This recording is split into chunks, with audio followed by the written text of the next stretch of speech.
Anyway, the Mass was actually on Monday. So we went to church.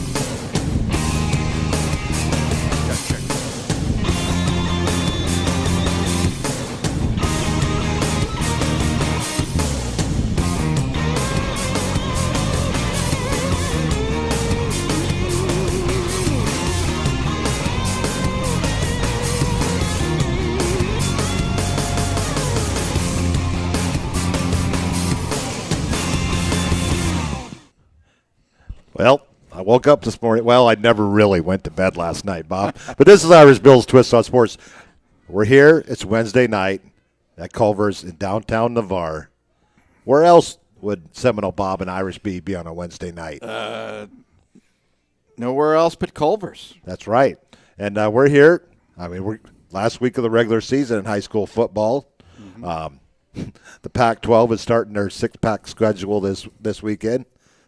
I sent a tweet to Bill King earlier in the week, and he read my tweet on the air, and I said, he said, balls of steel, no balls of steel. Well, I gave a no balls of steel to the Pac-12 for starting their six-pack schedule in November. You got to chuckle out of that. But we're here Wednesday night, last week of the regular season. Normally we would be a Friday night broadcast, but we're actually going to be on Thursday night this week. Tomorrow? Yes, tomorrow night. Awesome. Thursday night football. Awesome. And the reason, well, people will probably ask, why are we having a Thursday night game? Well, starting this week, there are some playing games. There's 3 playing games in the area from here to Leon County, and they utilize extra officials in the playoff games. So to free up some of the officials from a couple of games, they moved the Navarre Crestview game to a Thursday night so that they can use those officials on back-to-back nights. Pretty good reason. Not that there's 4 high school football association in the area, but that's beside the point. I think that's Okaloosa County was Miracle Strip. Miracle Strip has a great deal of the contracts, but there's a group out of Crestview and a group out of I think the Vernon Chipley area, and of course the folks in Pensacola. So, well, before we move on to our show, I want to give a shout out to head coach of Vernon. What a great performance last week. They were trailing late in that contest, 14-8. They were driving. They moved from inside their own 10 all the way down to inside Wakulla's 10-yard line. Had a 3rd and goal situation. Had a fumble. They returned it 90-some yards for a touchdown. So the 21-8 score is not as wide as Vernon actually had a chance to upset a number 5 Class 5A team on their home field last Friday night. And Gerald Tranquil is the head coach at Vernon. Hats off to them, and another nice performance. Kaywan Powell actually got to play a full game. But great performance last week. But we'll be talking about a couple of other performers. We'll have our offensive and defensive players of the week.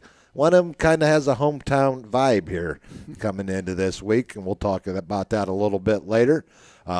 Our top 7 in the large and small schools not changing much, especially in the small schools here late in the year.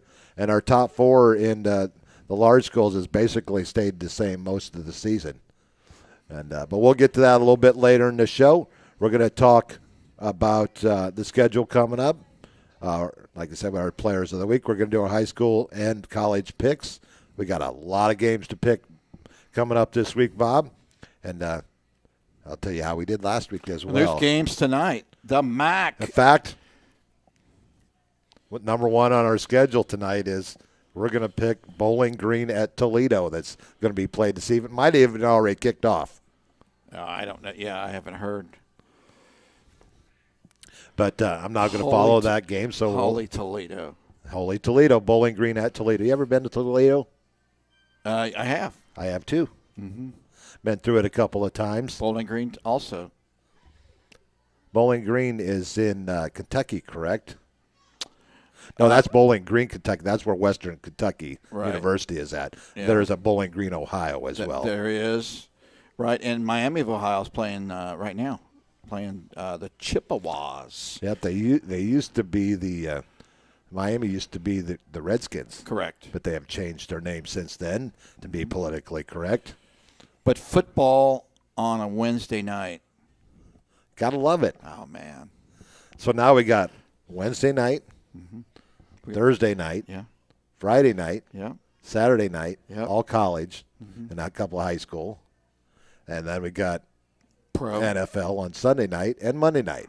So the only night that we're going to miss in the next week is Tuesday. And you know down the road, Mac will end up playing Tuesday night games as well. But that's our night, what we got going on. We got to talk about it, Navarre Raider victory. Man. But before we do, we're going to go over the results from last week, week 9. We had 3 Thursday night games. Gaston County took out Rutherford rather handily, 58-14. Lincoln 33, Chiles 6, McClay 43, Cottondale 24. Switch over to Friday night where our game, Navarre allows Enterprise to go down and score the first touchdown. There's even comments, I don't know if you've heard this, there was comments from the Enterprise sideline as they were looking at one of our defensive players after they went down in their opening drive and scored. This is how you play big man football. They said it to Navarre. To a couple of Navarre players out on the field. So, Navarre kindly went and put 42 up on him and outscored him the rest of the way, 42-21 for a 42-28 victory. Probably could have been higher. Yeah. And what a great game by, I wish I was good enough to keep defensive stats as the game was going, but I just don't have the time to do it. We'd actually have to have a statistician helping us out during the game. But what a great game by Devin Wright last week. Sure did. Yep. And we'll probably hear his name a little bit later in the show as well. Okay. Niceville, it was a tight game early on with Milton. They end up pulling away 63-41. They were up 63-28 early in the fourth quarter. And, of course, another running clock for Niceville. 6 games, 6 running clocks. And this week will probably be no different as they go to pace. Escambia ekes one out over Crestview, 28-20. The hero there was their kicker. As he kicked 5 field goals, 5 of 6 on field goals last Friday night up in Crestview. Northview 45, Chipley 13. Northview is really peaking at the right time. Yep. That could be a scary team led there by Jaden Jackson. Pine Forest ekes one out over Pensacola, your wife's alma mater, 28-25. Yep. Catholic tight one over Tate, 28-21. A really tight one up in Baker. Sneeds had a 25-19 lead late in that ball game, and Baker somehow found a way to score in the last minute or so for the 26-25 victory. Another big night for Joe Brunson there. Pace 40, Choctaw 21. Kind of a rough season for Choctaw this year. Rocky Bayou gets a win in overtime over Franklin County, 22-21. J43 Lighthouse PCA 30. Bay 38 Arnold 30. Mosley 42 Bozeman 9. Mariana 34 North Bay Haven 14. Walton over St. John Paul II, which that got both of us right there. But we had a really good week last week, Bob. Wakulla 28, Vernon 8, as we talked about earlier. Weewa 30, Graceville 14. Monroe Day 26, Hamilton County 13, Port St. Joe 49, Jefferson County 14. North Florida Christian 53, Taylor County 26. Godby 56-20 over FAMU. Rickards over Leon 16-12. And Madison County suffered a one on the road, a 15-14 loss over in St. Augustine at Flagler Palm Coast, 15-14. And the Washington and West Florida and Gulf Breeze at Fort Walton Beach games were canceled. They put a lot of miles on their buses. Yeah, they do. And what I like about Mike Coe is their head coach over there. They're not afraid to play anybody. Nobody. Give them a 7A school, give them an 8A school, they'll play them. Miami Central invite them? Come on. I mean, it would probably be a shellacking against Miami Central, but they're going to play them. Yeah. Because you know what it does is as you go throughout your season and you prepare yourself for the playoffs, that makes your team that much stronger and going into the playoffs, which they've had pretty much controlled for the last couple of years. Oh, they beat 2 or 3 big teams higher in classification this year. They went over to and they played Auburndale as a 6A team. Sure did. They beat Wakulla earlier in the season as well. I mean, what a great program they have over there. But let's get to our Friday night game last week where Navarre, a 42-28 win over Enterprise High School from Alabama, also known as the Wildcats. I know I kept calling them the Eagles. I even went back and watched a little bit of the broadcast. A couple of times I don't know why I was calling them the Eagles. I don't know. But anyways, our Ian Lockwood player of the game is actually players of the game. What a great job by the Big Bubbas up there. 247 yards rushing for the Raiders. 106 yards passing, so they did a great job up there. Our offensive players of the game were A.J. Arno and Jaden Rivera. Our defensive player of the game, players of the game, the Navarre front seven. And our special teams player of the game. And we might as well just rename this to Jabari Mitchell, special teams player of the game. What a week. He had two kickoffs for 106 yards last Friday night. And the last 2 weeks, I mean, he has just been 4 kickoffs for 240 yards, which is a 60-yard average. Yeah, after the game, Coach Walls was speaking to Brian Lester from the Navarre Press, and that was one of the things Brian asked him about was special teams and what a great effort he has done and a big spark giving Navarre's offense great field position. I mean, it was last week he had a 78 and a 54. This week, I mean, he starts with another 58-yarder and then a 48-yarder.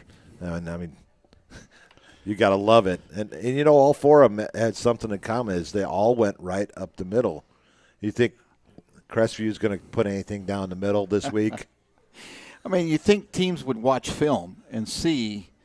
If they're smart, they'd dribble it down the middle or try kicking it deep. Well, your scoring got underway at the 8:44 mark. 22-yard pass from Quentin Hayes to Joshua McCray. Kick was good, 7-0 Wildcats. The Raiders take their first possession, drive down. 1-yard run by Jason Deal. Penton with the kick, or tied at 7 at the end of 1. Second quarter at 9:40, Marquis' best pass of the season as he catches A.J. Arno in stride from 61 yards out. Penton adds a kick, and the Raiders' first lead 14-7. 5:16, 7-yard run by Jaden Rivera puts the Raiders up 14. Penton with the kick. 48.1 seconds, a 6-yard pass from Hayes to McCray for the second time in the first half. Kick was good, and we were 21-14 at the half. The Raiders had the only touchdown in the third at the 3:06 mark, a 19-yard run by Rivera. Fortunately, the kick was blocked. That was the first extra point that Penton has missed all year, and it was 28-14 heading to the fourth. But Enterprise will get right back on at the 10:53 mark, a 71-yard pass play from Hayes to Jared Smith. And that guy turned on the Jets, didn't he? Did. Yeah. Right in front of his bench. He went down the far sideline, and he pulled away from every Raider for a 71-yard score. So we're sitting at 28-21 now with the chance. But the Raiders. 28 or 27? It was 27, 27-21. So the Raiders get the ball back, and at 6:53, Bailey Houston, he basically took over that drive, and he jumped in. He did his best Walter Payton impression to get into the end zone. And Jaden Jones would add the 2-point conversion to stretch the lead back to 35-21. Zach Marquise would push it out to 42-21 at 2:24 on a 15-yard run. Penton would kick, is good. The Wildcats would get back on the board one more time, but it was a little too late. Right, yeah, and that easily could have been, 42-21. It wasn't too far from a running clock. Pretty close. And leading the night, the leading passer for the Raiders, Zach Marquis, 7 of 12, 106 yards, a touchdown. For Enterprise, Quentin Hayes, 12 of 24 for 187 and 4 scores. Navarre receiving core, A.J. Arno did most of the damage. 5 receptions, 99 yards. His best game of the season.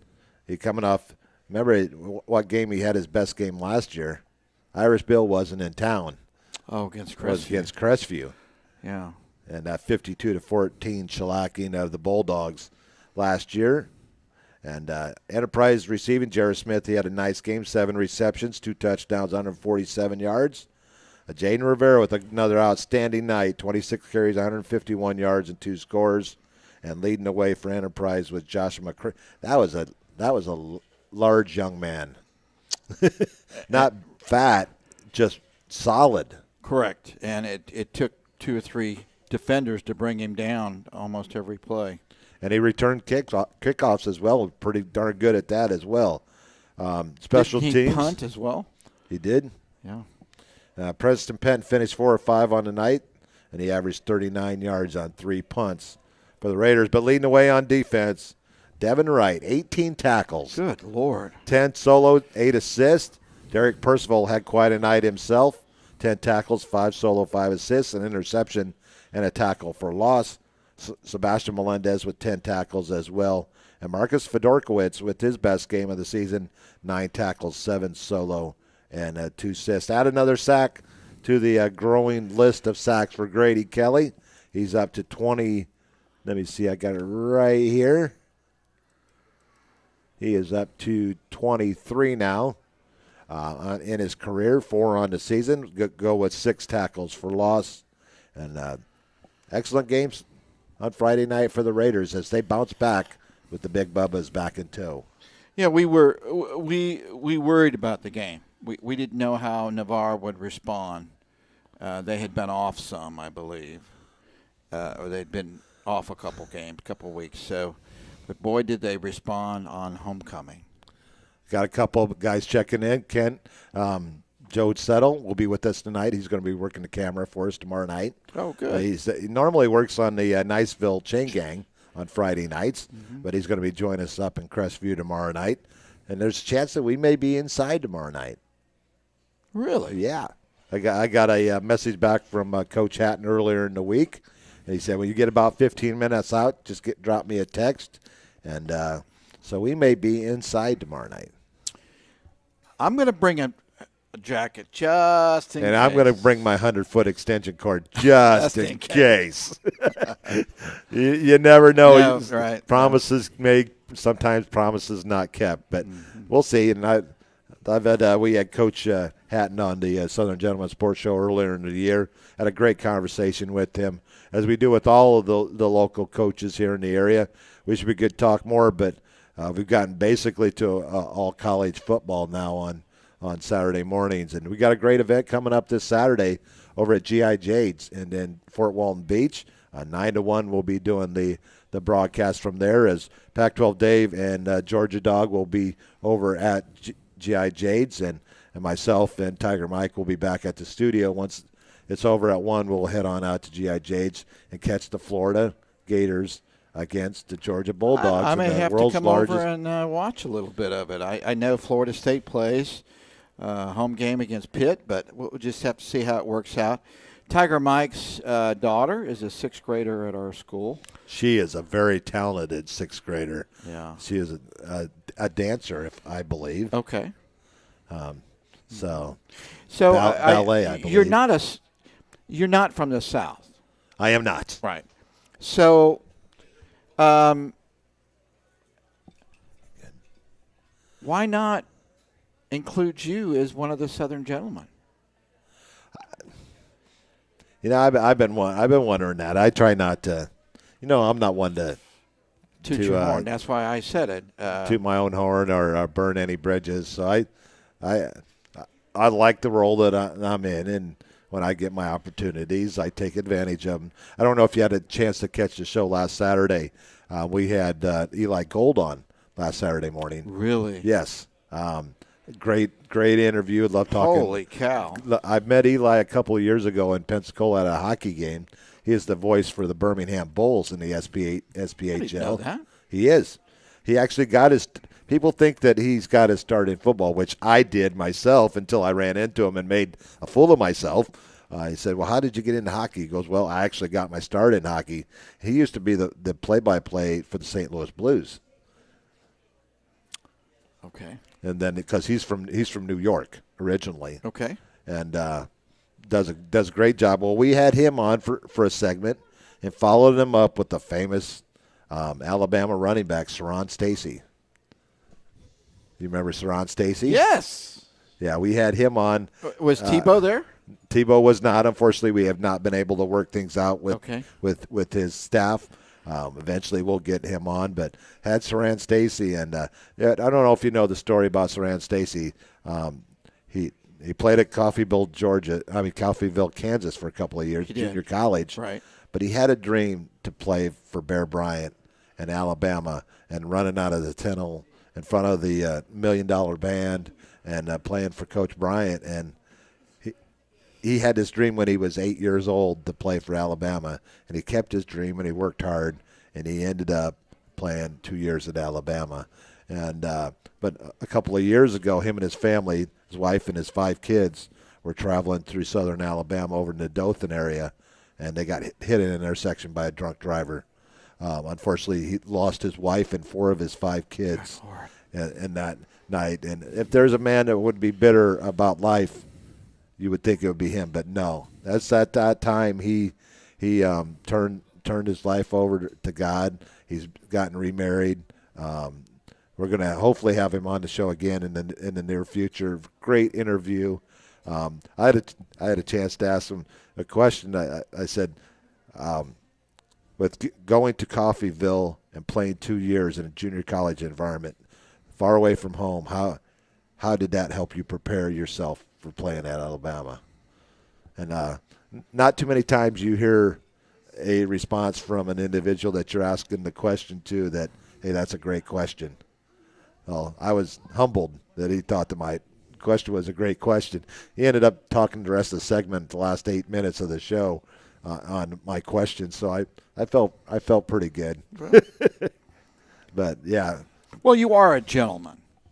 You're just not from the South. No. But that's okay. Northeastern Indiana born, bred, and left for the military and got in 1984 back in San Antonio, Texas, through basic training. And then went off to Dayton, Ohio, where I met my lovely bride, the producer. And we've been married now been together 31 years, married 30. Wow. And been here for 29. So most of my life has been spent in the South. So I consider myself a Southern gentleman now. Pac-12 Dave is not a Southern. He was born in San Antonio, Texas. Father was military. He traveled around. Yeah. And ended up. There you go. I don't know how he's not really a Southern gentleman. The biggest one is Georgia Dog. Georgia Dog's been here his whole life. Well, and we'll get to it later in the show about his Washington State Cougars. Yeah, I got actually his Cougars and no course Huskies we're going to pick this week as well. We're going to pick their game. Okay. But on the season, I mean, Jaden Rivera, guys, what a season. 100 carries, 659 yards through 5 games, 9 rushing touchdowns, 1 receiving touchdown, 10 on the season. And he's slowly moving his way up into the scoring portion of the Raider record book, as he's has 84 points in his career, 60 for the season already. But what a great season that Jaden's having. And another very humble young man. Mm-hmm. And Trent Hall had an off game last week. Hopefully we'll get him back tomorrow night. But A.J. Arnold really stepped it up last week. And the Raiders' offensive and defensive lines had big games. Normally the slant is the go-to throw for the Raiders. It was along the fly pattern got us on the board. That pass could not have been thrown any better. Man. I had a conversation Sunday afternoon with Brandon Marquise, who's the older brother of Zach. We were talking a lot about the game and how much Zach is actually doing rolled, so he's not hardly at Navarre High School right now. Is he's doing most of his studies with his older brother online. They're both going to the same school. But we had a long talk, and he said after when he threw that interception, when Navarre was looking for more points at the end of I think it was at the end of the half. Correct. And he said he was so upset with himself. He's a very big competitor, doesn't like to lose. But a lot of people forget he was injured his whole junior year. Right. So he had been out of football for a whole year. And that's tough to come back and play the position of quarterback after being out a whole year. Right, and then going through COVID as well. Most definitely. Well, we're going to when we come back from our commercial break, we're going to get right into our high school picks for this week. Both Bob and I had a really good week, but one guy was just a little bit better. So this Irish Bill with Seminole Bob on Irish Bill's Twist on Sports. We'll be back after this commercial break. Craig Culver of Culver's. Before farm to table, before field to fork, there was just good, wholesome food. Grown by America's farm families, prepared fresh at Culver's, and always served with a smile. We still cook every Butterburger to order using fresh 100% Midwest beef and craft our frozen custard right in the restaurant using family farm fresh dairy. So thank you, farmers. Welcome to Delicious. University Lending Group, located in Harvest Village, is Navarre's local mortgage lender. If buying, selling, or building a dream home is in your future, you need to contact University Lending Group. Jennifer Gomes and Stacy Wright are the loan specialists who have the experience to take you step by step to make your buying, building, or selling experience smooth. See University at 752 Navarre Parkway, Suite 56, or call 850-396-0322. Great teams have great support. The Navarre Raiders have one of the best support organizations, the Navarre Raider Quarterback Club. All the members see to it that the Raiders have all available necessities to keep the Raiders on track. Well, they're seeing to it that they are properly fed, have good transportation, or making sure that all Raider fans can hear all the exciting Navarre Raider football action. The Navarre Raider Quarterback Club is there to make it happen. Thanks, Navarre Raider Quarterback Club, for your support of your winning Navarre Raiders on IrishBillSports.com.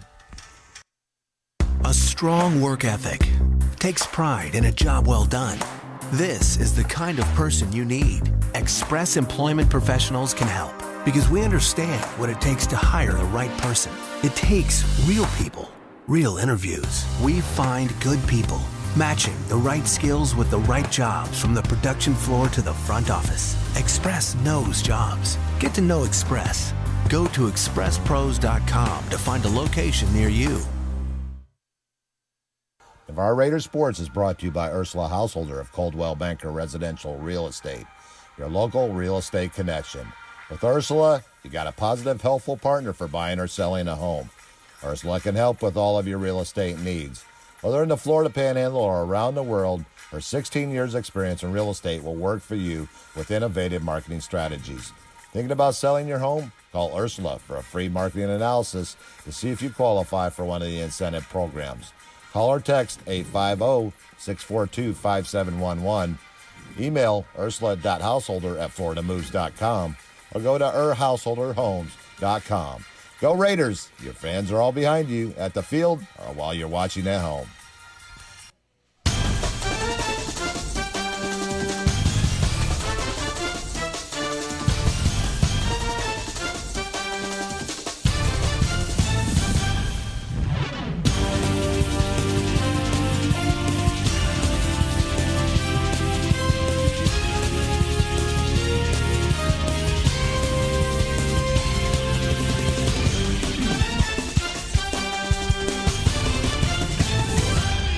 Welcome back to Irish Bill's Twist on Sports. Here we are getting ready to do our picks. And I'll be right back. And neither one of us brought a pen with us. I had one in my car. I just forgot to bring it in. But this Irish Bill's Twist on Sports, we're getting ready to do our picks for this week, our high school games. But let's talk a little bit about last week. What a great week. I went 20-2 last week. Bob went 19-3, so a great week for both of us. So I gained one game on him, so I got a 2-game lead here heading into the last week of regular season. So this is a big week coming up in our high school games. The only games that we missed was the Wakulla Vernon game and St. John Paul II at Walton. And the only other one that he missed is he took Choctaw over Pace. And those were our games. On the season, I'm 105-33, 76.1%. Bob comes in at 103-35, 74.6%. So a 2-game lead heading into the last week of regular season. And let's get right to our picks, Bob. All right. We got 2 Thursday night games that we're going to talk about first. Navarre 5-0 on the road at Crestview 1-5. Usually a great matchup between these two teams, but I think Navarre has a little bit of an advantage going into this one. I do too. Crestview played Escambia very well last week early, at least in the first half. I have no doubt it will be a touchdown game. I think it will be very close, but Navarre will pull it out. Then we got Arnold 2-4 heading Mosley. I don't look for this one to be close at all. I'm going to go with the Dolphins at home. As well.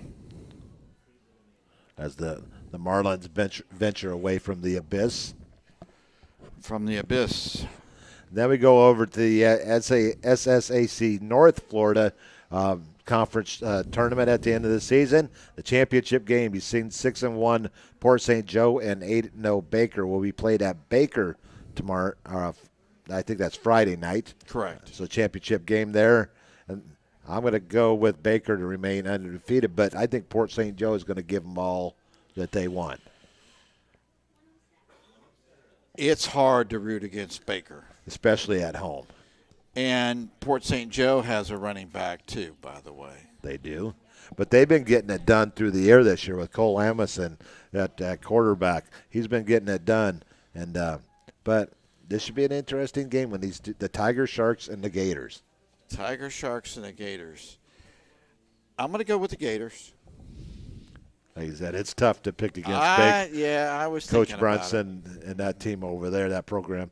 Holmes County 3-5 heading to Weewa in a game titled The Big Bend Brawl. You got to like that, don't you? B cubed. So the Weewa having a great season, led by their quarterback over there, Alex Williams. He's earlier in the season, him and the freshman Zay McDaniel both had over 300 yards rushing in one game. I think they're going to be too much for Holmes County in this one.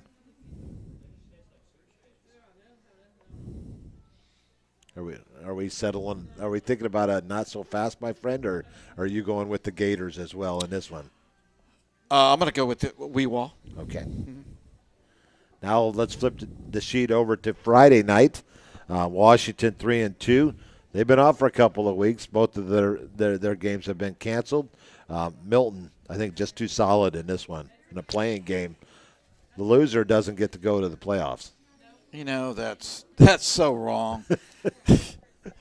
I'm going to go with Milton. I am going with the Panthers and Harry Lee's at home in this one as well. Walton 3-4 heading to Florida High in another playing game. Florida High is one of the better teams in Class 3A. I don't look for Walton to give them much of a matchup here. Well, they played well last week, though. They beat John Paul II, but that was kind of an odd game because St. John Paul II has really been playing well over the last few weeks. They had, and Walton really hadn't been. But Florida High ain't John Paul II. I'm sorry. Best team, I think the best team in Tallahassee. Yes. Them 1 and Lincoln 2. Mm-hmm. Florida High. Next, we move over to Taylor County, 2-4 at Franklin County in another playing game. I'm going to go with Kivas Thomas, the sophomore sensation quarterback for Taylor County, on the road at Franklin County. Me as well. Next, we move over back into Santa Rosa County. Niceville 6-0. That juggernaut continues to roll. And at Pace 3-2, even though Pace is playing a lot better of late, no match here against Niceville. No. Niceville. Escambia 6-0 at Pensacola. Pensacola played Pine Forest really well, really tough last week. But I think Escambia, and this is our third set of Gators that we have to pick for. Yeah, I know you don't like picking Gators. No, I don't. Especially, I'm going to go with the Gators in this one. West Florida 2-1 at Pine Forest 2-3. West Florida hasn't played in about 3 weeks. Pine Forest, a tough win over Pensacola last week. I am going to go with West Florida on the road. I'll go with Pine Forest. There's our first dissension. Next, we got Wakulla. Wow. 6-1, playing at Fort Walton Beach. It seems like hasn't played in a month. They haven't. They're 2-2. Coach Petrie will be welcoming the War Eagles of Wakulla to Fort Walton Beach High School and Steve Riggs Field Stadium. Yep. Going to go with War Eagle. War Eagle. My alma mater. Tate 1-4 at Gulf Breeze 1-4. Two teams that are really struggling this year into 2020. Tate played much better last week. Suffered a setback to Catholic 28-21. Gulf Breeze in the splash zone, as they're known for. They're down Highway 98. I'm going to go with Gulf Breeze. I've been thinking about this one for a couple of days now. I said, Bill, why are you thinking about one that's against 2 1-4 teams? Well, Tate has just been really struggling this year. Yes, they do get to win last week, but Gulf Breeze, their last home game of the season, regular season, I should say, I'm going to go with the Dolphins in this one, a very tight game. Senior night, I'm sure, for them in their game there. Next, we would have been going to Catholic Holston Gadsden County, but that game, Catholic canceled it.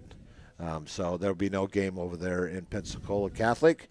Rutherford 3-3 heading to Bay 4-2. A battle of Panama City teams, and it's kind of a tough one. Rutherford put a spanking on. They got spanked last week by Gadsden County, 58-14. I think I'm going to go with Bay and the Tornadoes in this one. Maybe that's why Gadsden County canceled. They got beat so bad. I'm going to go with the Tornadoes. Jay 2-4. Nice game by their running back last week. We'll talk a little bit about him when we do our players of the week. Jay 2-4 at Northview playing really well right now. Northview better not look ahead. I'm going to go with the Chiefs at home. I am going with the Chiefs as well. North Bay Haven, the Buccaneers on the road at Bozeman to play the Bucks. So you have the Bucks and the Buccaneers. Someone's going to have to buck the trend here. Yeah, who gives the buck? I'm going to go with Bozeman at home. Yeah, they're at home. Next, we got South Walton finally getting back on the field this week as they travel to Pensacola to take on Lighthouse PCA. I'll look for South Walton numbers in the passing game this week to just be massive. Yeah, Lighthouse's complex is in the Gulf Breeze area. They playing at the just off of Oriole Beach Road there? Yes. Or back. No, back this way. Yeah, back towards Pensacola State back College. Toward, in the Woodlawn area. Okay. But I think South Walton will win this one going away. Although Lighthouse did score 30 last week, I'm going to go with South Walton. But that was against an 0-8 St. Thomas team. They did score 30 last week. They did. But South Walton, definitely, their defense has struggled. Their offense puts up the points. They just – we've been going back and forth on Chipley all week. All year. Yeah. And they've not been good to us. So, and Mariana's been hot of late, 6-3, heading to 4-4 Chipley. I'm going with Mariana in this one. Me as well. Now we skip on over to Tallahassee, to Leon County. Rickards 3-1 at Childs 1-4. I'm going with Rickards on the road. Yep. Even though it's not much of a road. Rocky Bayou 2-5. Actually, they're at St. Francis 0-8. I think that's down in Gainesville. So they'll be traveling down to Gainesville on Friday. Rocky Bayou. I'm going with the Knights as well. Freeport 3-3 at Liberty County 2-4. Freeport hasn't played in about 2 or 3 weeks as well. They've had really they've had COVID problems at their school, and I don't know how that affects their football team. So I'm going to go with Liberty County at home in the upset Freeport. I'm going to go with Freeport on the road. Then we got Monroe Day. What a year they're having, 8-0. They're going up against St. John Paul II, 4-3. Great Friday night matchup in Tallahassee. And I look for Monroe Day to go 9-0. Me as well. Maybe the best team Monroe has faced this year, though. I would agree. FAMU 2-4 at North Florida Christian 3-2. FAMU did play Godby tough last week, but I'm going to go with North Florida Christian in this one. Yep, they're at home. Then we're going to finish up tonight with Godby at Lincoln, the Battle of Tallahassee. Wow. The Cougs against the Trojans. No, Dave, it's not Washington State and USC. It's Godby Cougars and Lincoln Trojans. I'm going to go with the Trojans. And there you have it. Last week of the regular season in high school football in the state of Florida. I think Alabama's starting their playoffs this week as well. So a lot of great football in the area coming up. Starting tomorrow night up in Crestview. Navarre will hit the road to head up to Crestview. And hopefully we can kind of resemble our picks from last week as we head into this another week of high school football. I'm just 2 games behind you, Bill. Just 2. And let me see how many we have different. I think we have 2 different. There's 1.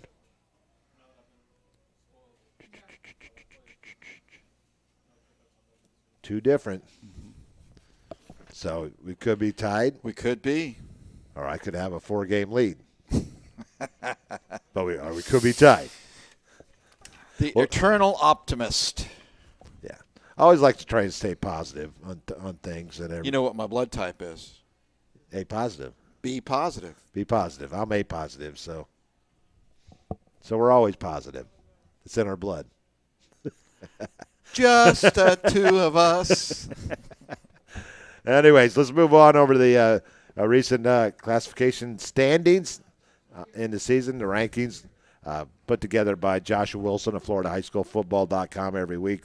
Josh does a great job. No moving Seminole out of Sanford out of the top spot in 8A. In 7A, Bloomingdale stays for the second straight week, 7-0, but Niceville moves up and stays at number 3. What a great year Niceville's having. Navarre comes in at about, if they were to say on the first 5 out, they would come in at 14, and Lincoln comes in at number 15. In 6A, Miami Central gets their first win on the season. Escambia stays at number 6. In 5A, Miami Northwestern loses big to IMG Academy last Friday night, 49-14. Yeah, that's why IMG should not even be playing teams in the state of Florida, because Northwestern is probably the best high school team in the state of Florida. They lose by 25, and they still stay with number 1. Yeah. Cardinal Gibbons stays at number 1 in 4A. Chaminade Madonna in 3A. And 2A, Champagnat Catholic.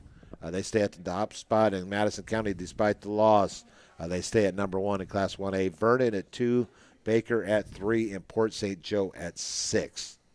So there's your rankings going into this season. And we're going to go ahead and take a commercial break, and we will be back for Irish Bill Super 7 Panhandle Power Rankings and our offensive and defensive players of the week. So stay right where you're at as we head out to commercial break and a word from our sponsors. Craig Culver of Culver's. Before farm to table, before field to fork, there was just good, wholesome food. Grown by America's farm families, prepared fresh at Culver's, and always served with a smile. We still cook every Butterburger to order using fresh 100% Midwest beef and craft our frozen custard right in the restaurant using family farm fresh dairy. So thank you, farmers. Welcome to Delicious. University Lending Group, located in Harvest Village, is Navarre's local mortgage lender. If buying, selling, or building a dream home is in your future, you need to contact University Lending Group. Jennifer Gomes and Stacy Wright are the loan specialists who have the experience to take you step by step to make your buying, building, or selling experience smooth. See University at 752 Navarre Parkway, Suite 56, or call 850-396-0322.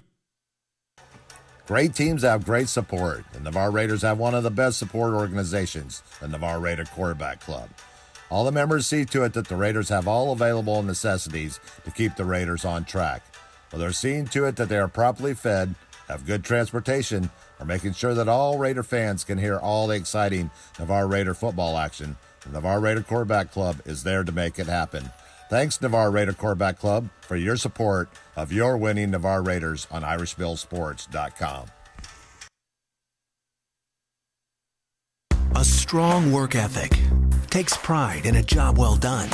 This is the kind of person you need. Express Employment Professionals can help because we understand what it takes to hire the right person. It takes real people, real interviews. We find good people, matching the right skills with the right jobs from the production floor to the front office. Express knows jobs. Get to know Express. Go to expresspros.com to find a location near you. Navarre Raider Sports is brought to you by Ursula Householder of Coldwell Banker Residential Real Estate, your local real estate connection. With Ursula, you got a positive, helpful partner for buying or selling a home. Ursula can help with all of your real estate needs. Whether in the Florida Panhandle or around the world, her 16 years experience in real estate will work for you with innovative marketing strategies. Thinking about selling your home? Call Ursula for a free marketing analysis to see if you qualify for one of the incentive programs. Call or text 850-642-5711. Email ursula.householder@floridamoves.com or go to householderhomes.com. Go Raiders! Your fans are all behind you at the field or while you're watching at home.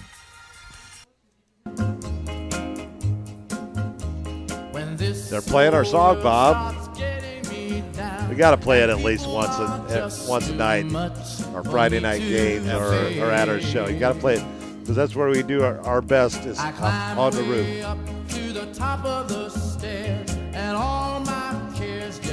That's the Drifters version of Up on the Roof. It's just, they don't make music like this anymore, do they? This has soul, man. That's good.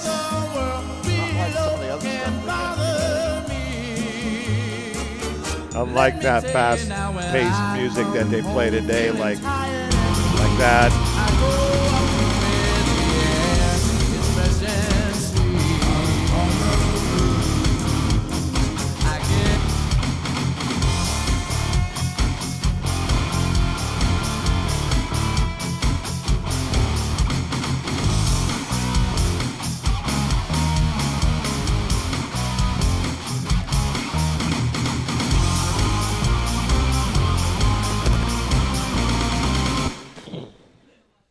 Welcome back to Irish Bill's Twist on Sports here with Seminole Bob. Yeah, this guy to the right of me. We've been doing this together for a couple of years now. Winding down what has been a brothers from another mother. We're winding down at what has been a rather unusual year. Yeah, of high school football, college football, life. I'm just glad we have football. I know. Thinking when it first started, it was like, yeah, we're going to have football eventually.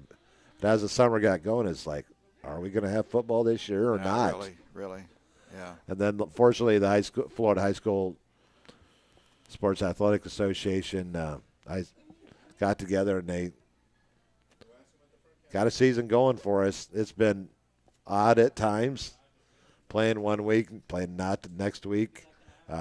Raiders going to end up with 6 regular season games after they had an 8-game schedule to start. They lose one to Hurricane Michael. Then they lose one to COVID. So it's been a rather trying year, but the Raiders are still 5-0. And that's all that matters. 5-0 and playing well. And to quote one of my favorite guys of all time, Herm Edwards, it's why you play the game. That's right. And you got to just love Coach Edwards. We're going to see Herm this weekend. Yep. They're on TV, I think. I think they got he's at Arizona State, correct? Yes. Yeah, so they will actually have the 11 o'clock kickoff our time, 9 o'clock Pacific time. Holy cow. As they take on USC this weekend. So Arizona State and USC this Saturday is usually it's Pac-12 after dark. This is Pac-12 before light. Yeah, the fans instead of drinking beer, they'll be drinking mimosas. Mimosas or Bloody Marys. And you ever join us on Saturday mornings? We go to Asiago's on the island in Fort Walton Beach for breakfast. We meet up before the show every Saturday, and they got some good food and a lot of food. They have a Bloody Mary bar. They have Bloody Marys. She offers me every week, but now that we've been going there for so often, she knows what I'm getting every time. So I go with the biscuits and gravy with my eggs over hard on top of the biscuits and gravy. They called it something different in the military. Yes, they do. Well, what about the Super 7? The Super 7. Glad you asked. We're going to start out with the large schools. Not much change here. In fact, there was no change. Niceville stays 1, Escambia 2, Navarre 3, Milton 4, West Florida 5, Washington 6, Mosley 7. Dip down to the small schools. Baker still holds down the top spot 8-0. Vernon, with their close loss to Wakulla, stays at number 2. Snead stays at 4 despite the 1-point loss at Baker. Northview stays solid at 4. Catholic drops down to 5. Port St. Joe at 6, and Mariana comes in at number 7. Yeah, that Northview win over Chipley, that was a quality win. Because Chipley certainly has the guns to compete with anybody in their district and classification. What a season that young Jaden Jackson is having over there in Bratt, Florida. People know where Bratt's at? You know where Bratt's at. You've been through Bratt. Yeah, right near Atmore, Molino. Yeah. It's Century. An 86-mile drive from Navarre, actually from the Hamill household. And when I took Brady out to a game out there one Friday night when he didn't play, so we went out there and caught a game in Bratt. And great environment. You look out the back of the visitor stands, cornfields. So if you're from Bratt, are you a Bratz? I don't know. Or Brats? New head coach out there, Wes Summerfield, is doing out really there well. Doing really well. Yeah. I believe the younger brother of, there's another Summerfield that's coach out there. But there's 2 of them out there right now, both doing a good job. That's time. You were asking who our players of the week, weren't you? What are the players of the week this week, Bill? Okay. Niceville, yes, despite. Well, when you put a running clock on every team every week. He hasn't played a lot, a whole game. You haven't played a whole game, and your quarterback, well, he deserves it after his performance last week against Milton.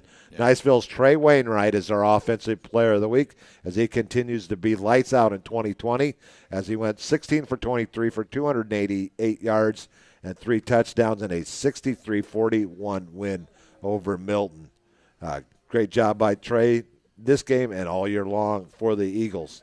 There, I can actually say Eagles now. Right. Our defensive player, we don't have to go very far for this one. Nope. Navarre linebacker junior Devin Wright contributed 18 tackles, 10 solo, 8 assists in a 42-28 win over Enterprise, and Devin has been averaging 12 tackles a game for the whole season. Yeah, he was getting great penetration in that crazy veer offense that Enterprise ran. I think he had about the first 3 or 4 tackles in that game. Set a great night. So congratulations goes out to Trey Wainwright from Niceville and Navarre's Devin Wright, our offensive and defensive players of the game. But we had some great performances. Port St. Joe's Colin Amundsen, 14 of 15. What almost a perfect night for him, 223 yards in a score. Vernon's Marcus Hammock had a nice night against Wakulla, 16 of 25 for 222 yards. Milton's Tyler Buchanan, 11 of 21, 199 yards and 4 scores. Alex Williams doesn't get it done through the air, but he definitely gets it done on the ground. 18 carries for 186 yards and 3 touchdowns. Let's move over to our wide receivers. Zamie Dyer from Tate, 3 catches, 131 yards, 2 scores. Navarre's A.J. Arnold, 5 receptions for 99 yards and a score. And Bay's Gavin Klaus, 4 receptions, 91 yards, a touchdown, and also had an interception for a touchdown. And Port St. Joe's Dakota Quinn, 3 receptions for 91 yards and a score. Our defense, actually our running backs, Solomon Ransom had the best night of all running backs, 32 carries, 267 yards, 3 touchdowns. For the J Royals, Baker's Joe Brunson, another average night for Joe, 206 yards on 26 carries, all 4 of the Baker touchdowns. Pace's Tyree Haynes had a breakout game, 23 carries, 193 yards, and 2 touchdowns. And Port St. Joe's Aiden Gaynor, 8 carries, 170 yards, and a score. Jay's Bryce Stout, another Royal, over 100 yards on the night, 163 yards on 25 carries. So they ran the ball a lot last week. Yeah, quick game. 57 carries between those two guys. Actually, 47 carries. No, 57. And 430 yards between those two guys alone. And let's move over to Navarre's Jaden Rivera, 26 carries, 151 yards, 2 scores. Niceville's Micah Turner, 15 carries, 139 yards, 3 touchdowns. Vernon's K'Wan Powell, 8 carries, 118. That man gets so much production out of so little carries. And he also had 7 receptions for 84 yards. Yeah, they threw the ball a bunch. So defense, Port St. Joe's Kobe Flowers with 12 tackles. Port St. Joe's Jacob Hopper with 11. Navarre's Derek Percival had his best game as a Raider. 10 tackles, a tackle for loss, and an interception. So Sebastian Melendez pitched in 10 as well. Vernon's Elias Foreman. He's one of my new followers on Twitter. Yeah. He followed me today. He had 10 tackles. Port St. Joe's Kevin Lacivita. I think that's right. L-A-C-I. Yes. V-I-T. Okay, 10 tackles for Kevin. And Pine Forest Devin Henton with 10 tackles. Our special teams guy, Jabari Mitchell, 2 kickoff returns for 106 yards. And Niceville's Charles Labrie remains perfect on the season in extra point. He has missed 1 field goal, so he's having a great season for the Eagles. Port St. Joe Willie McCall, 6 for 6 extra points. Ethan Yuska from Escambia, 5 of 6 field goals. Attempted 6 field goals in a game. Jeez. You can say that's either your offense moving the ball or your offense not being able to put it away in the red zone. But what's the most Brady ever made in a game? He had high school 3. Or college? 3 in one game. High school? High school. Yeah, his senior year against Escambia. And but 6 attempts in one game, that's unheard of in high school football. And Dakota's Weaver from Pine Forest, 4 on extra points. So there's your Irish Bill Super 7 Panhandle Power Rankings. Niceville, Escambia, Navarre, Milton, West Florida, Washington, Mosley, and the large schools. Your small schools, Baker, Vernon, Sneeds, Northview, Catholic, Port St. Joe, and Mariana. Our offensive player from Niceville, Trey Wainwright, and Navarre's linebacker, Devin Wright, is your defensive player of the week. You were right on both accounts. Wayne, right. Nice way to put that together. Yeah, that's pretty good. Wayne Wright and Devin Wright. Okay, thank you very little. I'm surprised I didn't catch that one right off the top. Right off the top. Da-da. And you can, if you miss anything on the show, especially with our Panhandle Power Rankings and our Players of the Week, you go out to IrishBillSports.com and check my blog section, and I post everything out there as well. Now it's time to hop over to the big boys this weekend. And we got a game going on right now, but I have not looked at the score. I haven't either. I'm sure that game is already going on there on Eastern time in Ohio. So I'm sure that game is going on. It's 9 o'clock Eastern. Might even be over by now. But we're gonna pick our college games. Last week we both kind of stunk it up again, Bob. We both went 15-9 last week. There were some surprises last week. So I got a 2-game lead in high school and a 2-game lead in college. Okay. So You're hanging in there this year. You're getting better, old man. We're going to start Wednesday night game. We know nothing about either one of these teams. Sergeant Schultz. I know nothing. That's a good one. I'm going with Holy Toledo. Bowling Green 0-0 at Toledo. They are the Rockets. The Rockets. You're right. Blast off. Well, wonder if we'll see any red glare this week. I'm going to go with Toledo in this one to start out the MACtion. Good to see. Anytime you've got football, not on a Thursday, or high school on Friday, college on it just. Well, one where we're going to miss this week is Dante Wright's first game. Unfortunately, Dante was not able to play last week due to his roommate had tested positive. So that's another story. So he was not able to play in their opener against Fresno State, but he will be back this week as they face the Cowboys of Wyoming tomorrow night. We're gonna have to tape that one unless it's late on a Thursday night. So we'll get to it. I'm going with Colorado State at home. Why not? Now we're going to head down to Tobacco Road, and we're going to, as number 11 Miami 5-1 travels to NC State. Let's see if we can give you an update on the Toledo game, which I'm sure it's the only game being played. So, Miami of Ohio is playing tonight against Central Michigan. I think that's the game that's on TV. Well, let's pull up our NCAA football here. I think Miami's favored by 5.5. We actually got pretty much everybody in the MAC is playing tonight. Okay. We got Eastern Michigan trailing Kent State 27-23. Akron getting beat up on by Western Michigan 51-13. Central Michigan trailing Ohio at home, the Bobcats and the Chippewas. Ball State on the road at Miami of Ohio. The Cardinals are on top 21-10. Halftime, Buffalo over Northern Illinois, 21-16. And Toledo on top of Bowling Green, 21-0 in the second quarter. Just underway in the second quarter. So that pick's looking pretty good about right now, It Bob. sure is.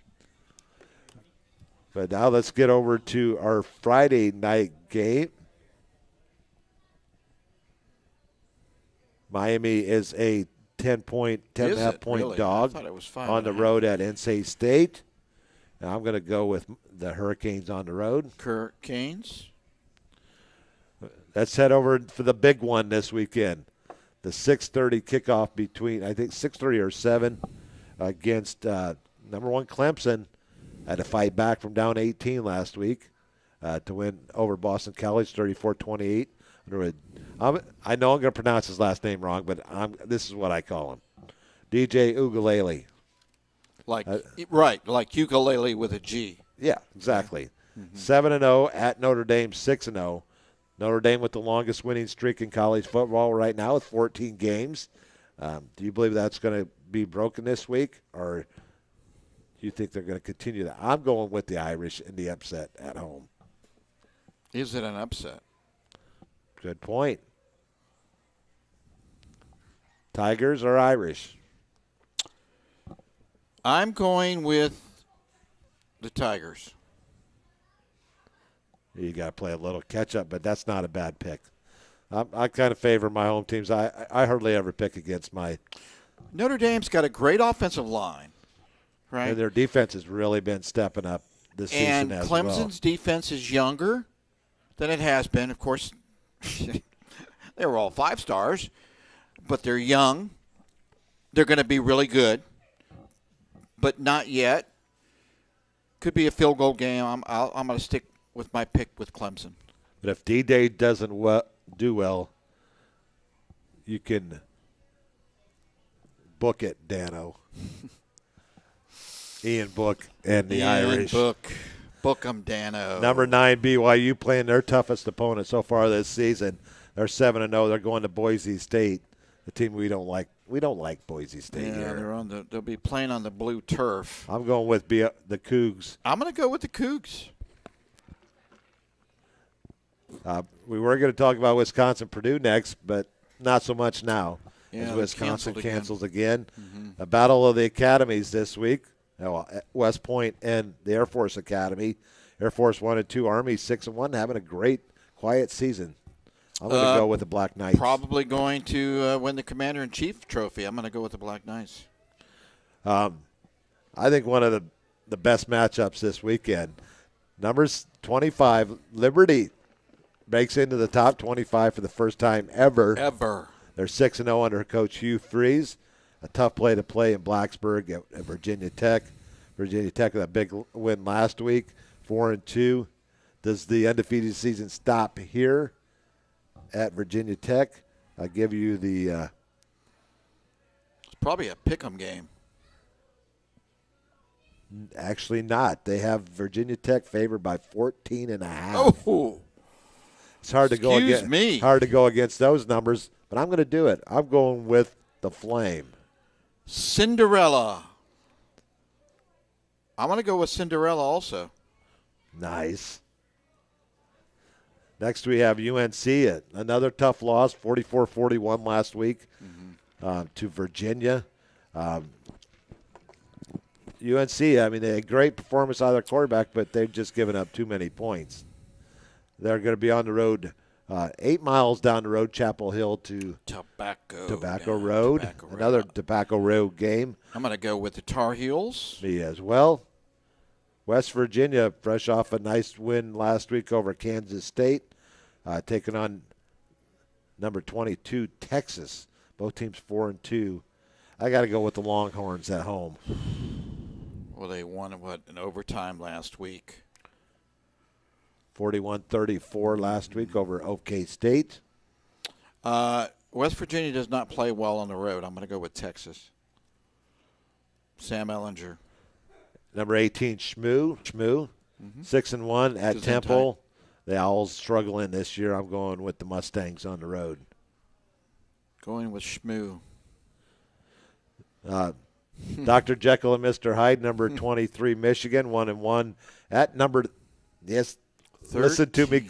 I will talk slow. Number 13, Indiana. Who did Indiana beat last week? Indiana beat Rutgers by 16. They covered the spread. But they had one of the best plays of the season. Unfortunately, there was a forward pass. They had the lateral. They had 4th and 32. They lateraled it 8 times and scored. But unfortunately, I think it was on like lateral number 5 or 6. It was forward.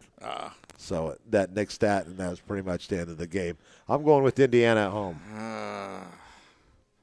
Boy, John Harbaugh, how many lives does he have? Could Harbaugh drop to 1 and 2 on the season? Well, and would he be on the hot seat? I was listening to a show on after Scott Moore's show, and they had interviewed Braylon Edwards, former wide receiver from Michigan. Excellent talent. And Braylon played one season with Harbaugh when Harbaugh was at the 49ers. They didn't really get along. But the question that, as an alum, he put it off. He says, well, the question was asked, do you replace Harbaugh?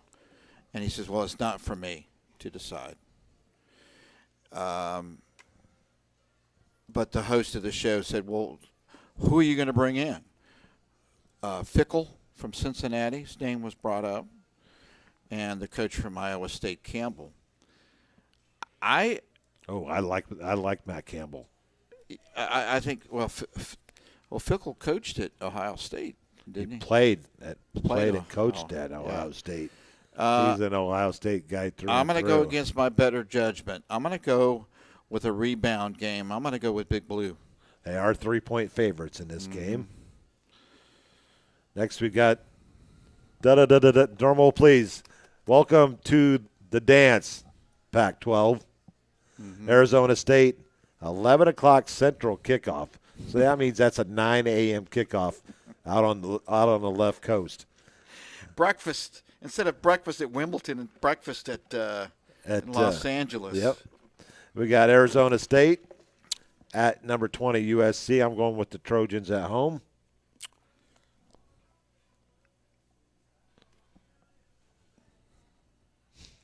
Going with Don't you giving me that look? Not so fast. Sun Devils?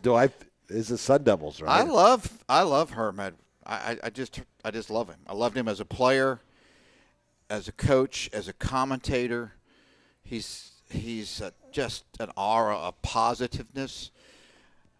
First upset in the Pac-12. I think Arizona State's going to with Arizona State. Mm-hmm. You'll make Nolcor happy because that's where he graduated, got his second master's from, and his lovely bride also got her degree from Arizona State as well. And next we got UMass only playing their second game of the season. They're going to undefeated number 16 Marshall. Marshall quietly having a nice season. We are Marshall is my pick. Mine as well. Time for the largest outside cocktail party. Outdoors cocktail party. There we go. Pac-12 Dave reminisce. I can't believe it's been a year since he and Georgia Dog went to this game. How quickly time passes. Georgia, the home team on the scoreboard this year. 3-point favorites going into this ball game. Good defense. Florida's offense, pretty good. Florida's going to be – they're going to have a chip on their shoulder, getting beat by A&M. We're going to have 79 degrees at kickoff on Saturday. A balmy 79 degrees. I'm going to go with the Gators to win. That's your fourth Gators team that you picked tonight. That is – you're right. And I'm bound to get one of them right. Let's hope.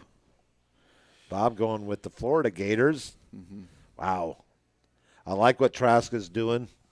Yeah. I mean, what a season he's had. One of the cheapest shots that I've seen all season long with at the end of the first half. I don't know how they didn't throw a flag on that one. That's which kind of led to what happened afterwards, which I think that Dan Mullen regretted after he did it. He apologized, but he was sticking up for his team, and but there's no really what he did was not right. Oh yeah, I mean Mullen. And for that alone, I am going with the Gators as well. Oh, sorry, dog. I'll just be doggone.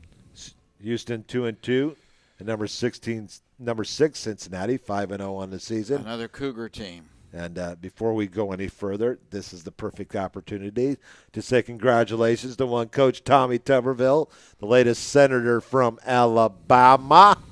Congratulations, Coach Tuberville, and a frequent participant of the Southern Gentleman Sports Show on Saturday mornings from 8 to noon on 100.3 The Ticket, 97.1 Pensacola, and WeAreSportsRadio.com and our SouthernGentlemanSports.com. Pretty doggone good coach. I enjoyed it when he was on the morning. With David Searing. It was just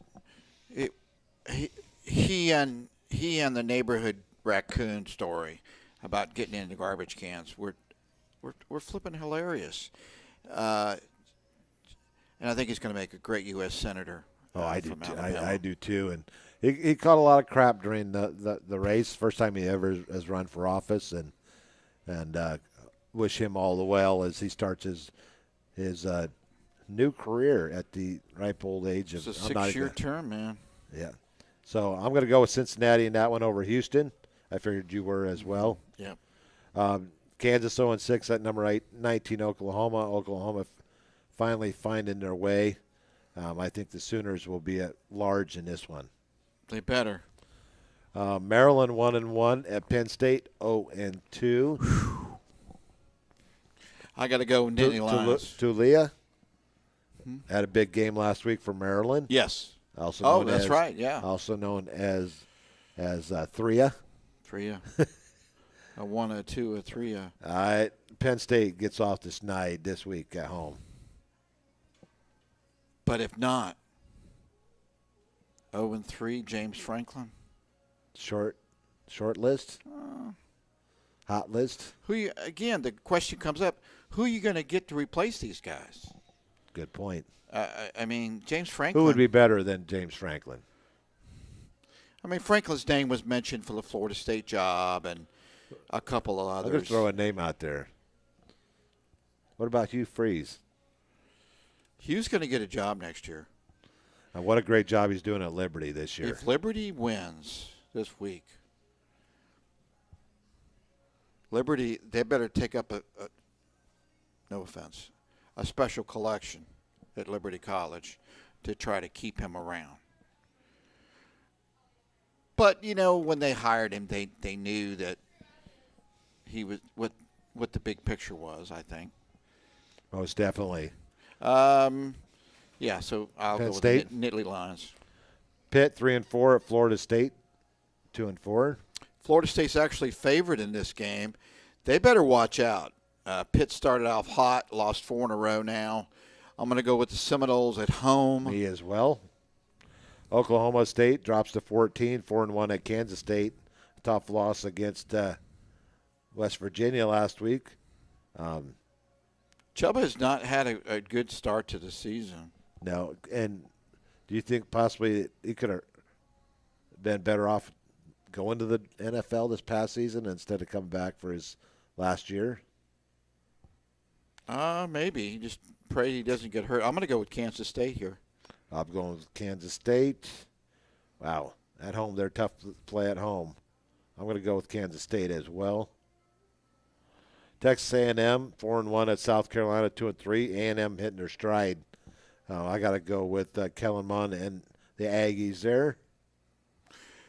Not so fast, my friend. They're going to get Muschamped. Muschamped. It's a verb now in the English language. Bob going with USC South Kakalaka. I think A&M if you would have told me at the beginning of the season that Cincinnati was going to be ranked 6th and A&M, after playing Florida and Alabama, would be ranked 7th, I'd have thought you'd had something in your Culver's drink there. But well, maybe you do. I don't know. No, it is actually fruit punch. Juice or fruit punch. Fruit punch. Yeah, I'm going to go with South Carolina. Yeah. Okay, we got Baylor 1-3 at number 17, Iowa State, and Ames, Iowa. Ames. I'm going with number 17, Iowa State here, Matt Campbell. And their quarterback is the older brother of Florida State quarterback. Right. Is that Purdy. Purdy Cat. That's Purdy. Right. I'm sure you're going with Iowa State as well. This is a good matchup. Tennessee 2-3 at Arkansas 2-3. Tennessee has had Arkansas's number for quite a while. Let's go back to the late 90s. I think 97. Yeah. Arkansas had won like 9 straight games in a row coming into that game. All they have to do is kneel and run out the clock. They go to kneel. The quarterback fumbles the ball. Tennessee recovers, goes down, and scores, and is your 1998 champions. Who did they beat that year, Bob? In 98. Was that Florida State? Yeah, I think so. Yeah. So, wow. Arkansas is playing really well, and Felipe Franks has had a really solid senior season. Well, he's a grad transfer, so I don't know if it's really a senior season. But I am going to go with Arkansas at home. Sorry, Shanky. I'm going to go with Tennessee. You're going orange this week, huh? Rutgers 1-1 at Ohio State. Number 3, 2-0. No contest here. This game should be over 5 minutes into the game. Wasn't Schiano on the staff at Ohio State at one time? I believe he was. I'm going with the Buckeyes. Stanford gets their Pac-12 season underway at number 12, Oregon. I'm going with the Ducks. Quack attack. South Alabama 3-3 have to go to number 15, Coastal Carolina, 6-0 on the season. Isn't that a great story? Liberty 6-0. Coastal Carolina has only been in Division I FBS for a couple of years now. 6-0.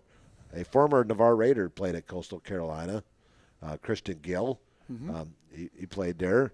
I'm going with Coastal Carolina. Me as well. Washington State, the Cougs, traveling to take on the Beavers of Oregon State. We don't know what to expect. You want a I would say Washington State's probably favored by a touchdown. Let's go to that game. Washington State is favored by 1.5. Under new head coach Nick Rolovich. Gesundheit. Easy for you to say. I'm going to go with the Cougs on the road. Why not? There you go, Pac-12, Dave. Yeah. Merry Christmas. Then Washington, the Huskies, heading to California, where they have a very tough time of playing all the time. California is a 1.5 favorite. New quarterback for Washington this year. I'm going to go with the Golden Bears in this one. Not of Miles College. Nope. But of Cal. That's right. Berkeley. I'm going to go with Washington. We got some really good mismatches here, so we should have a winner this week. Or I could be. Or you could be ahead of me. 28 games for the behind. season. But there's your college picks for the week. We're going to move over to our former Navarre Raiders. Where are they now? Texas Tech defensive back Tommy Leggett had another solid game last week. 7 tackles, but unfortunately his team took a hard setback, 62-28 to Oklahoma. They fall to 2-4 on the season. Next game up, they will be at TCU this Saturday at 2:30 kickoff. For the season, Tommy has 33 tackles. North Carolina running back Michael Carter had 9 carries for 64 yards, 2 receptions, 2 kickoffs last week, and a 44-41 loss to Virginia. Next game, they'll be at Duke, a noon kickoff on Saturday. For the season, Michael has 650 yards on 83 carries, 3 touchdowns, 14 receptions for 128 yards. You know what would be cool? If North Carolina played Colorado State in a bowl game. We may just have to go. Have a matchup of South Alabama and Colorado State as well with Josh Carter. Right. And a few Crestview young men are playing on that team as well. That'd be a great matchup. Auburn finally looked like they came to play last week against LSU, 48-11 last week, and they're moved to 4-2 on the season. They'll be at Mississippi State, not this weekend, but next weekend, a 3 p.m. kickoff on the 14th. Ave Maria University offensive lineman LaMarcus Smith back in action. They 2-2 on the season. He started in a 24-13 loss to St. Thomas. They'll be at Kaiser University this Saturday, 5 p.m. kickoff. West Virginia Jefferson, a sophomore. He did not play in a 37-10 win over Kansas State, a big win there for the Mountaineers. And moves over from Troy. Next game will be at number 22 Texas, a noon kickoff. No stats on the season for Jordan Jefferson. No stats for Josh Carter for South Alabama as they lost 24-17 to Georgia Southern last week. They'll be at number 15 Coastal Carolina, 7 o'clock kickoff on the 7th. A little 7-7 action. Yeah. No stats on the season. And Dante Ray will finally get his first appearance here as they host. Actually, that's going to be tomorrow night, 7 o'clock Mountain Time kickoff. So that'll probably be 8 o'clock our time. And we'll have a 7 o'clock kickoff on IrishBillSports.com as Navarre travels to Crestview. So he did not play last week. And big win for University of Louisiana as they took out UAB this past week, 24-20. They'll be hosting Arkansas State to 11 o'clock kickoff on Saturday. And it's time. Yeah, something was new we started last week. Bob gets to do his Twisted Take. Then I'll follow it up with my high school record fun facts from the state of high school football in Florida.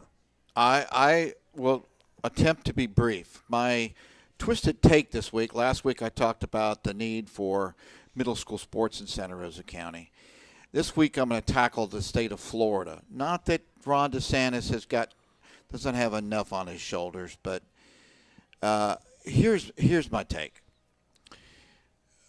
The subject is fingerprinting. You fingerprint in your line of work, right? I have. To top secret clearances, you fingerprint. So this guy has been fingerprinted in Escambia, Santa Rosa, Okaloosa, Walton counties. Been fingerprinted to work at DJJ, work at the prison, in the education department. And I've also been fingerprinted by USA Soccer and by the Catholic Church. And this is all within the last 4 years. I don't know why we can't get a database, if not national, certainly in Florida. So every time you take a teaching job in Florida, you got to get fingerprinted again. A few years back, I approached then Senator Don Gates with this situation and said, Don, here's the dilemma I have. The Department of Education oversees and regulates, make sure that you get fingerprinted. Now, the state used to do it. Now the local school districts do it through local vendors or what have you. But if you want to be a teacher, it seems like at every county you got to get fingerprinted. Now, this fingerprinting ain't free. I can use the word ain't. It's $75. Wow. The cheapest was the one I just completed for USA Soccer to be to work some tournament, rec tournaments and stuff, where you can make some good money, and that was $50. And I have a little insight to my twisted take in that when I worked at the YMCA, our program was overseen by the Department of Children and Family. When I wanted to hire camp staff, I could hire teachers. They didn't have to get fingerprinted. The Department of Children and Family, which is a state of Florida institution, accepted the Department of Education's the fingerprints on the teachers. So if two different departments can recognize each other, why can't different school districts accept the fingerprints? Oh, by the way, that's right. I had to get fingerprinted again to be a volunteer in the Santa Rosa County school system. I had to do a level 2 because the chorus went on an overnight trip, and I had to pay for it. I was a volunteer. Volunteers had to pay. That was another $75. State of Florida, Department of Education. Come on, man. Get your act together. And that's my twisted take for tonight. Thanks, Bob. That's the one and only Seminole Bob on Irish Bill's Twist on Sports. What I'm going to talk about this week, well, last week we did the rushing records. Well, this year we're going to talk about the most passing yards in a career. You might recognize one of the names on this list. Mm-hmm. We're going to do this one, and then next week I'm going to do the most points scored in a high school football game in the state of Florida. In regulation, by one team, and then a combination of both teams. But this week it's just most passing yards in a career. And he is also your leading touchdown passer for his career, 14,082 yards. Tucker Israel from Lake Nona, 2011 to 2014, and he had 162 touchdowns during that time frame. He's got like a 2,400 point yard lead over number 2, who had 11,697 yards, which is still pretty darn good. DeAndre Johnson from First Coast, same time frame, 11 to 14, 131 touchdowns. 10,621 yards, John Wolford from Bishop Kenny, 2010 to 13, 126 touchdowns passing. 10,384 yards out of Quentin Williams out of Jefferson High School in the Tampa area, 2008 to 2010, 109 touchdowns. I know I'm going to mess this name. 10,140 yards from Javon Chassity out of Calvary Christian, 2008 to 2011. He went for 112 yards. Number 6 on the list, a name that we all know, 9,810 yards for his passing career, Tim Tebow from Nice High School out of Ponte Vedra. Never heard of him. 2003 to 2005, he ended up with 95 touchdown passes in his high school career. 9,543 yards from Wynn Indianos out of Ocala, Gainesville from 2005 to 08, 100 touchdown passes. 9,412 yards from Rakeem Cato out of Miami Central. He also played at Miami Springs from 2007 to 2010. He had 103 touchdowns. 9,186 yards from Christian Alexander out of Lakeland Victory Christian from 10 to 14. 110 touchdowns.